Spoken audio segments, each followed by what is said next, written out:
બસ સ્વામી, એને કંઈક નવું ના કરશો, રહેવા દો.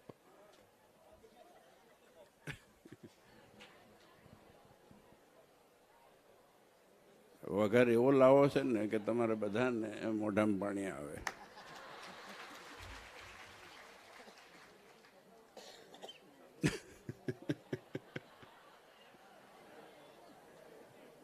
બહુ રસોઈયા ભેગા થાય ને રસોઈ બગડે. એટલે 2-3 છોકરાઓ હતા ને કે આમ કરો આમ કરો. મેં તમે રાંધ્યું ખરું કોઈ દી? એટલે પછી મન સ્વામીને હાથમાંથી મેં વાટકા લઈ લીધા. મેં કાચા કાચા નાખી દીધું. પછી પણ આ દિવસ યાદ રહેશે, તમારું ગામ યાદ રહેશે અને તમે યાદ રહેશો. અમે ગોવિંદભાઈને ઘેર ગયા ને ક્યાં ગયા, એક હતા આ બેઠા જો. મેં કીધું આ સરસ પહેરવેશ ધોત્યું ચૌધરીનું અને આમ ફાળ્યું બાળ્યું બાંધ્યું હતું. મેં કીધું પહેરવેશ બહુ સરસ છે, મને ગમ્યો. પરંપરાગત છે ને, પ્રણાલિકા છે આપણી. હવે અમે શેરવાણી નીચે પાટલું પહેરીને આવીએ કેવા લાગીએ, જીન્સ પહેરીને. મન સ્વામી બરમુડો પહેરીને ફરે તો. પણ હું તો એવું માનું, ગોવિંદભાઈ મને બહુ સરસ વાત કરી, મને બહુ મજા આવી. પણ એક બાજુ એ વિચાર આવ્યો, એ પછી કહું. ગોવિંદભાઈ કે 500 જોડી મગાયા આ બધા આખા પહેરવે, કોઈ પહેર્યું નહીં કે. હવે આપણા ચૌધરીઓમાં ક્યાંક ચોખડું થાય ને તારે એવો એક વખત પ્રોગ્રામ કરો કે બધાએ ચૌધરીઓનો પહેરવેશ પહેરીને આવો અને હું આવીશ અને હું ચૌધરીનું ફાડ્યું પહેરીશ. એમાં કોઈ ખોટી વાત નથી. આપણી પરંપરા, આપણી પદ્ધતિ, આપણા સિદ્ધાંત, એના ઉપર તો લોકો પેટન્ટ કરે છે. હળદર ઉગી અહીંથી, શરૂઆત અહીંથી થઈ. એની જે ગુણો છે એ આપણા આયુર્વેદમાં હતા. આ હળદર માત્ર નહીં, બધી વસ્તુ, અશ્વગંધા ગણો કે ફલાણું ગણો કે બધા જે આ બધા સાંભળો છો ને તમે, એ બધાના પેટન્ટો વિદેશમાં છે. કેમ કે આપણે ભૂલી ગયા. ભલે મારા વિરોધ નથી કરતો હું, પાટલુનનો પહેરજો, પણ હૈયામાં આપણી પરંપરા જીવિત રહે. એટલા માટે મને વિચાર આવ્યો ગોવિંદભાઈ કે એક દિવસ છે ને આપણા બધા સમાજના ગામોવાળા બધા, કેમ કે પહેલાં મને ખ્યાલ છે કે જોઈએ ને તો ભાઈઓમાં અડધો અડધ ભાઈઓ દેખાતા હતા, આમ ટોપીઓ પહેરી હોય, ભલે ફાળિયા ટોપીઓ ઉપર આવ્યા. પણ અને બહેનો એ પહેરવેશ પહેરતા હતા. આમ રોડમાંથી જ્યાં અંદર જાઓ ને ખબર પડી જાય તમને, જો આ બીજું આવ્યું હવે કે ચૌધરીઓનું ગામ આવી ગયું અમારે. ભાઈ એને રહેવા દો તો સારું છે. તો એ આવશે કંઈક નવું કરશો તો પાછું નવું થશે. તે રાંધ્યું કરે એ મને કે. અમે બામણ છીએ, અમે રાંધતા આવડે અને વઘાર સારો કરીએ છીએ. ખોટો વઘાર નથી વઘારતા કોકનો.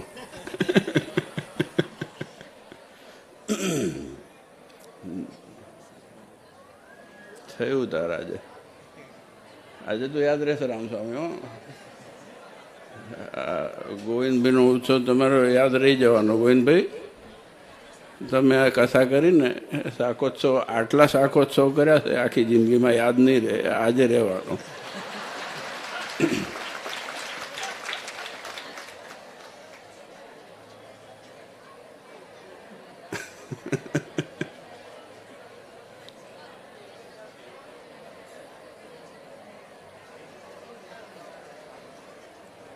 વિશ્વાસ રાખ્યો હોત તો સારું હોત.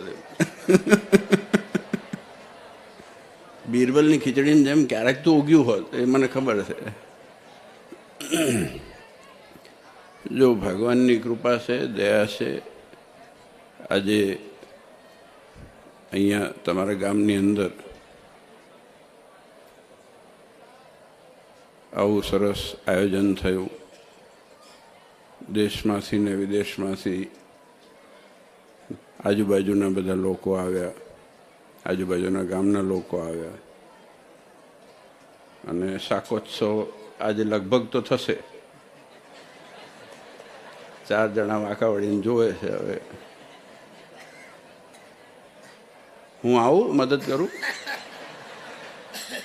મને ફાવે છે, ચૂલો ચડાવતા ફાવે, ગેસના બાટલા લગાવતા આવડે. હાલો જઈશું આપણે.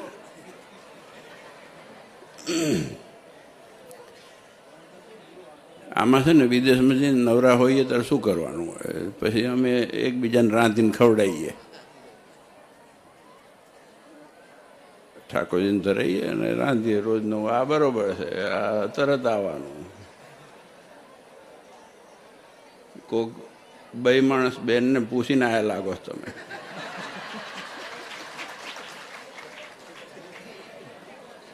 હવે તપેલું નહીં ઉપાડીએ.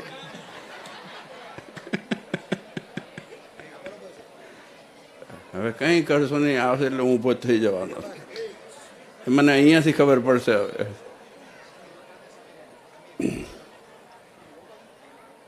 ઓહ, ધેમું કર, ધેમું કર. બસ બસ, હવે ભૂઈ બેસી જા.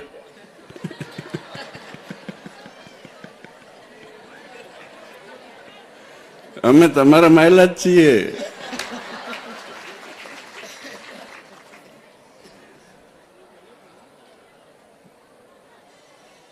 ભગવાન બધાના છીએ, અમે ભગવાનના છીએ, તમે ભગવાનના છો, આપણે એકબીજાના છીએ. આ મમત્વ, આ પ્રેમ, આ લાગણી છે, એટલે આ ગામમાં અવાય છે. નહીં તો શું ઈચ્છા થાય કે આ ચલો આવીએ, અને શું તમને ઈચ્છા થાય કે અહીંયા આવીને બેસો, આ તપ કરો. મેં માન સ્વામીને હમણાં કીધું, અહીંયા ઊભા હતા અમે, મેં કરો ને થોડીક વાર તપ, શું વાંધો? આ બજાર હરિભક્તો, બહેનો, ભાઈઓ, દીકરા દીકરીઓ સવારથી લઈને અત્યાર સુધી તપ કરે છે, તો આપણે 10 મિનિટ તપ કરવામાં શું વાંધો? ઊભા થઈને તપ છે આ તમારું. આજે તમે પણ કેટલું બધું કામ મૂકીને અહીંયા આવો છો, પણ વસ્તુ એક છે કે ભગવાન છે, તમે ભગવાનને આગળ રાખ્યા છે, એટલે આ સંતો રામસ્વામી આટલા દિવસ કથા અહીંયા તમને શ્રવણ કરાવડાવી, અને તમે બધા ખૂબ પ્રેમથી કથા શ્રવણ કરવા આવો છો. આજે ભાગ્યશાળી છીએ કે એ પરંપરા અને પ્રણાલિકા આપણે જાળવી રાખી છે. ધ્યાન એટલું રાખવાનું. હમણાં સ્વામી કીધું કંઈક કામણ રૂમણનું કંઈક વાત કરી, તંત્ર મંત્ર જંત્ર. તંત્ર મંત્ર જંત્ર તો મને ખબર નથી, હું ભગવાન સિવાય કંઈ માનતો નથી. સાત્વિક દેવદેવીઓ હોય બધાને માનવા, એવું મહારાજે કીધું છે. બાકી ઉપરનો કોઈ અહીં નડતો નથી. અહીં આ વાસ્તવિકતા છે. પાડોશી નડે કદાચ, ગામમાં કોક નડે, કોક નડે ને, થાય કોક વાર. અને મોટે મોટું કોઈ નડતું નથી, આપણો સ્વભાવ નડે છે. આ વાસ્તવિકતા છે. સ્વામિનારાયણ ભગવાને કીધું કે દુનિયામાં જો નડતું હોય તો અંતઃશત્રુઓ નડે છે. આપણા શત્રુઓ છે, અંદર બેઠેલા છે, બહારનું ક્યાં કોઈ નડે છે? મને તો કોઈ દી ખબર નથી કે શનિ આવ્યો હોય. આજ કયો વાર છે? બોલો, હવે ચાંસી આવે, આજ આવ્યો જ છે ને, નડે. આમાંથી એક નડતો નથી. ગમે તે થાય તો શાક વઘારીને જ જવાનો.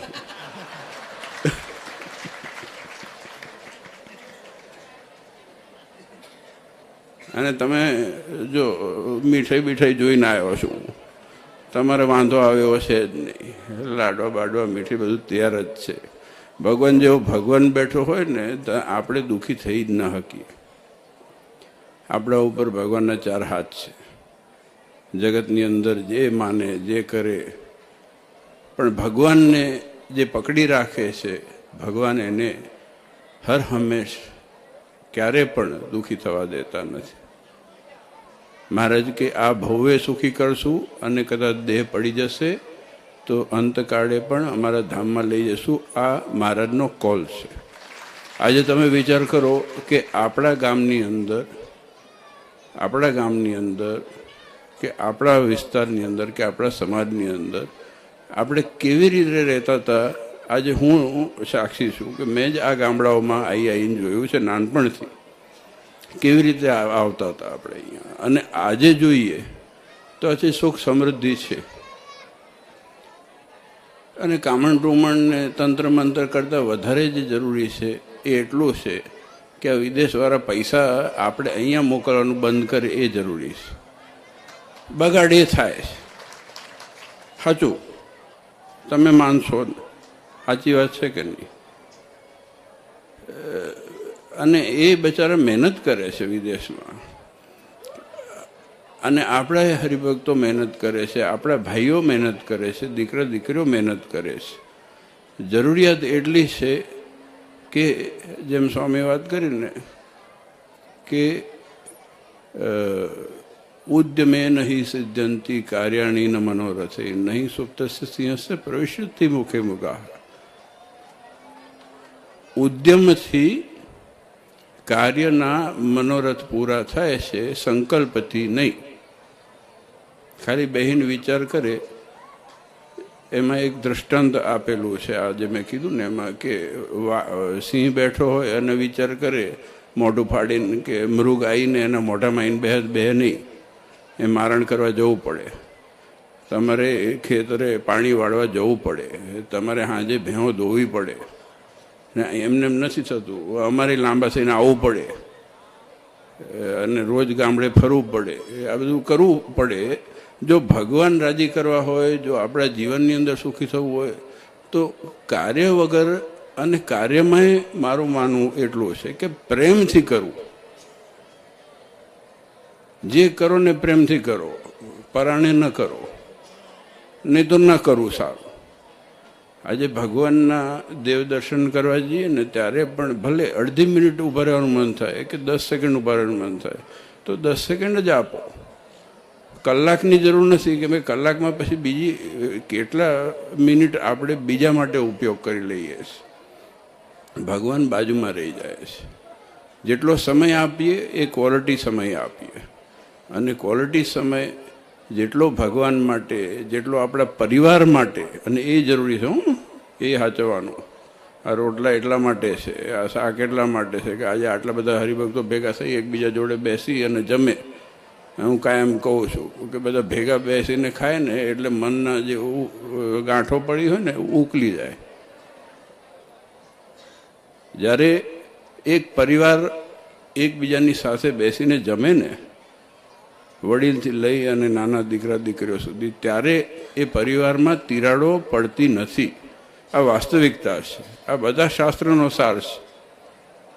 ચૂલા જુદા થવા જોઈએ નહીં, એક જ ઘરની અંદર દિવાલો થવી જોઈએ નહીં, એક જ સમાજની અંદર 2 ટુકડા થવા જોઈએ નહીં, એક ગામની અંદર તિરાડો પડવી જોઈએ નહીં. તો ભગવાન હાચન, તો આપણી ભક્તિ હાચીન, તો આપણા ચાંદલા હાચન, તો આપણી કંઠી હાચીન, તો આપણી માળા હાચીન, તો આપણા પ્રદક્ષિણા હાચન, તો એ આપણા નિત્યનિયમ હાચન, તો આરતી હાચીન, તો બધું ખોટું. આ વાસ્તવિકતા છે.